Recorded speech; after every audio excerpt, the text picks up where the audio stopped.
Hi hello నమస్తే welcome back to VV Kitchens. నేను మీ వర్ధిని విజయ్.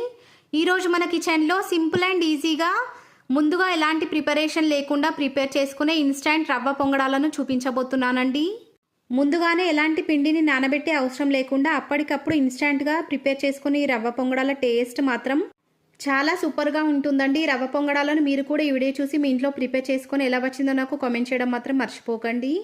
ఈ రవ్వ పొంగడాలను పల్లీల పచ్చడితో కానీ లేదా టమాటో పచ్చడితో కూడా తినేయొచ్చండి. ఒక్కసారి కనుక మీరు వీడియోని కరెక్ట్గా అబ్జర్వ్ చేశారంటే ఈ రవ్వ పొంగడాలు లోపలి వరకు కూడా ఎంత బాగా కుక్ అయ్యాయో మీకే అర్థమవుతుందండి. రవ్వ పొంగడాలు పైన క్రిస్పీగా లోపల చాలా సాఫ్ట్గా చాలా టేస్టీగా ఉంటాయండి. మరి ఇంకెందుకు ఆలస్యం, ముందుగానే ఎలాంటి ప్రిపరేషన్ లేకుండా ప్రిపేర్ చేసుకునే సింపుల్ అండ్ ఈజీ టేస్టీ రవ్వ పొంగడాలను ప్రిపేర్ చేయడానికి ప్రాసెస్ స్టార్ట్ చేసేద్దామండి. ముందుగా ఒక పెద్ద బౌల్లోకి మనకు కావాల్సినంత రవ్వని వేసుకోవాలండి. నేను ఈ పొంగడాలను ప్రిపేర్ చేయడం కోసం బొంబాయి రవ్వను యూజ్ చేస్తున్నానండి. ఈ రవ్వలోకి సన్నగా కట్ చేసుకున్నటువంటి 2-3 పచ్చిమిరపకాయ ముక్కల్ని, పెద్ద ఉల్లిపాయను కూడా సన్నగా కట్ చేసుకొని ఆ ఉల్లిపాయల్ని కొంచెం కొత్తిమీర తరుగును కూడా వేసుకొని 1 టీ స్పూన్ దాకా ఉప్పు, 1/2 టీ స్పూన్ దాకా బేకింగ్ సోడాను కూడా వేసుకొని 1/2 కప్పు దాకా పెరుగును కూడా వేసుకొని ఆ పెరుగు మొత్తాన్ని కూడా ఈ రవ్వతో పాటు బాగా కలిసేలాగా ఒకసారి అడుగు నుంచి బాగా కలుపుకోవాలి. ఇప్పుడు ఈ రవ్వలోకి మరొక కప్పు దాకా కొంచెం వాటర్ని కూడా యాడ్ చేసుకోవాలండి. మనం యాడ్ చేసుకున్నటువంటి వాటర్ మొత్తం కూడా ఈ రవ్వతో పాటు బాగా కలిసేలాగా మరొకసారి అడుగు నుంచి బాగా కలుపుకున్న తర్వాత వీడియోలో చూపించిన విధంగా ఈ రవ్వ మిశ్రమం కన్సిస్టెన్సీ ఉండేలాగా చెక్ చేసుకోవాలండి.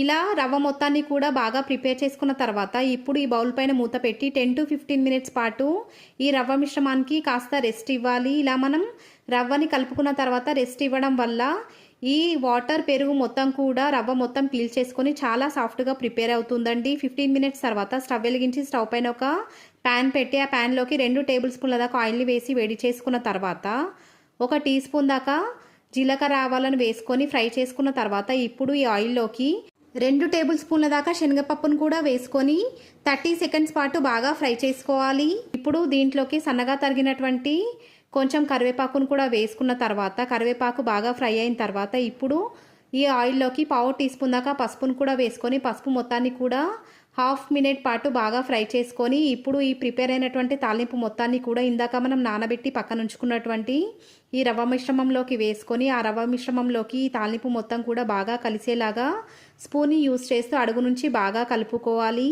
ఇలా ఈ రవ్వ మిశ్రమం మొత్తాన్ని కూడా తాలింపుతో పాటు బాగా కలిసేలాగా అడుగు నుంచి బాగా కలుపుకున్న తర్వాత ఇప్పుడు స్టవ్ వెలిగించి స్టవ్ పైన ఒక పొంగడాల పాత్ర పెట్టుకోవాలి. ఈ పాత్ర బాగా వేడైన తర్వాత దాంట్లోకి వీడియోలో చూపించిన విధంగా స్పూన్ని యూజ్ చేస్తూ కొంచెం ఆయిల్ వేసుకోవాలి. ఇలా ఆయిల్ మొత్తం వేసుకున్న తర్వాత ఇందాక మనం ప్రిపేర్ చేసి పక్కన ఉంచుకున్నటువంటి రవ్వ మిశ్రమాన్ని పొంగడాల పాత్రలోకి కొంచెంగా వేసుకొని పొంగడాల పాత్ర పైన మూత పెట్టి మంటను లో టు మీడియం ఫ్లేమ్లోకి అడ్జస్ట్ చేసుకొని 2 to 3 మినిట్స్ పాటు ఈ పొంగడాలను బాగా ఉడికించుకోవాలి. 3 మినిట్స్ తర్వాత ఈ పొంగడాలను మరొక వైపు టర్న్ చేసుకోవాలి. వీడియోలో చూపించిన విధంగా ఈ పొంగడాలన్నింటినీ కూడా టర్న్ చేసుకున్న తర్వాత మరొక 1 మినిట్ పాటు అటువైపు కూడా బాగా ఉడికించుకోవాలి.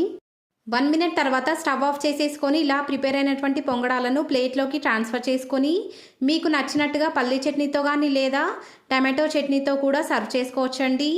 ఈ రవ్వ పొంగడాలని ఇన్స్టంట్ బ్రేక్ఫాస్ట్ రెసిపీగా చాలా సింపుల్ అండ్ ఈజీగా ప్రిపేర్ చేసుకోవచ్చు. ఈ రవ్వ పొంగడాలను బ్రేక్ఫాస్ట్గానే కాకుండా పిల్లల స్నాక్స్ బాక్స్లోకి కానీ లేదా లంచ్ బాక్స్లోకి కూడా ప్రిపేర్ చేసి ఇవ్వచ్చండి. ఈ రెసిపీ కనుక మీకు నచ్చినట్లయితే లైక్ చేయండి, మీ ఫ్రెండ్స్ అండ్ రిలేటివ్స్తో షేర్ చేయండి. ఇలాంటి మరెన్నో రెసిపీస్ కోసం మన ఛానల్ని సబ్స్క్రైబ్ చేయడం మాత్రం మర్చిపోకండి. Thanks for watching.